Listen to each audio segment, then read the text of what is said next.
నమస్తే welcome to Andhraprabha నేను Lakshmi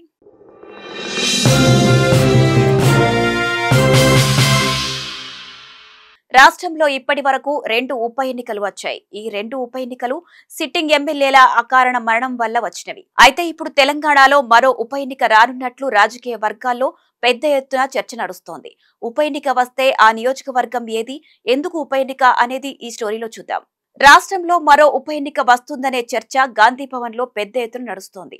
Congress party అధికారంలోకి వచ్చిన తర్వాత 2 ఉప ఎన్నికలు వచ్చాయి. ఈ 2 ఉప ఎన్నికలు కూడా గ్రేటర్ హైదరాబాద్ పరిధిలోని నియోజకవర్గాలే. ఒకటి కంటోన్మెంట్ నియోజకవర్గం, మరొకటి జూబ్లీహిల్స్ నియోజకవర్గం. ఈ 2 నియోజకవర్గాల్లో సిట్టింగ్ ఎమ్మెల్యేలు మరణించడంతో ఉప ఎన్నికలు వచ్చాయి. అయితే ఈ రెండింటిలోనూ అధికార కాంగ్రెస్ పార్టీ జెండా ఎగరవేసింది. అయితే ఇప్పుడు మరో ఉప ఎన్నిక రానున్నట్లు వార్తలు ఊపందుకుంటున్నాయి.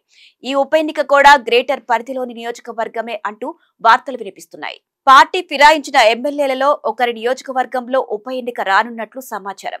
2023 అసెంబ్లీ ఎన్నికల్లో బీఆర్ఎస్ కారు గుర్తుపై గెలిచి 10 మంది ఎమ్మెల్యేలు అధికార పార్టీలోకి జంప్ చేసిన విషయం తెలిసిందే. అయితే ఇప్పటికే పార్టీ ఫిరాయించిన ఎమ్మెల్యేలపై అనర్హత వేటు వేయాలంటూ బీఆర్ఎస్ సుప్రీం కోర్టుని ఆశ్రయించారు. సుప్రీంకోర్టు సైతం స్పీకర్ తీరుపై అసహనం వ్యక్తం చేసి త్వరగా పార్టీ ఫిరాయించిన ఎమ్మెల్యేలపై ఒక నిర్ణయం తీసుకోవాలని చెప్పింది. దీంతో స్పీకర్ సైతం పార్టీ ఫిరాయించిన విషయంలో ఎమ్మెల్యేల విచారణ చేపట్టారు. మొత్తం 10 మంది ఎమ్మెల్యేలలో ఇప్పటి వరకు స్పీకర్ నోటీసులకు రిప్లై ఇచ్చి విచారణకు 8 మంది ఎమ్మెల్యేలు వచ్చారు. 2 ఎమ్మెల్యేలు మాత్రం ఇంకా రిప్లై ఇవ్వనే లేదు. ఒకరు Khairatabad MLA Danam Nagender, station Ghanpur MLA Kadiyam Srihari. ఇక ఈ ఇద్దరిలోనూ ఖైరతాబాద్ ఎమ్మెల్యే దానం నాగేందర్ నియోజకవర్గానికి ఉప ఎన్నికలు వస్తాయని వార్తలు వినిపిస్తున్నాయి. దానం నాగేందర్ బీఆర్ఎస్ ఎమ్మెల్యేగా గెలిచి హస్తం పార్టీ తీర్థం పుచ్చుకొని రాజీనామా చేయకుండానే 2024 ఎంపీ ఎన్నికల్లో సికింద్రాబాద్ కాంగ్రెస్ ఎంపీ అభ్యర్థిగా పోటీ చేశారు. దీంతో దానం పార్టీ జంప్ అయ్యారు. అనర్హత వేటు తప్పకుండా పడుతుందనే వార్తలు వినిపిస్తున్నాయి.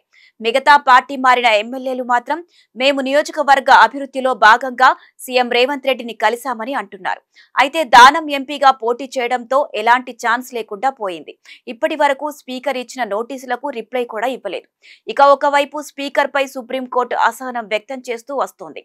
ఇంకో 4 వారాల్లో విచారణ పూర్తి చేసి పార్టీ ఫిరాయించిన ఎమ్మెల్యేలు ఒక నిర్ణయం తీసుకోవాలని చెప్పింది. దీంతో స్పీకర్ ప్రభుత్వం ఒక నిర్ణయం తీసుకోవాలని డిసైడ్ అయినట్లు సమాచారం. దానం నాగేందర్ పై అనర్హత వేటు వేయడమా లేదా రాజీనామా చేయించి ఉప ఎన్నికలకు వెళదామా అనేది ఏదో ఒకటి చేయాలని భావిస్తున్నట్లు సమాచారం.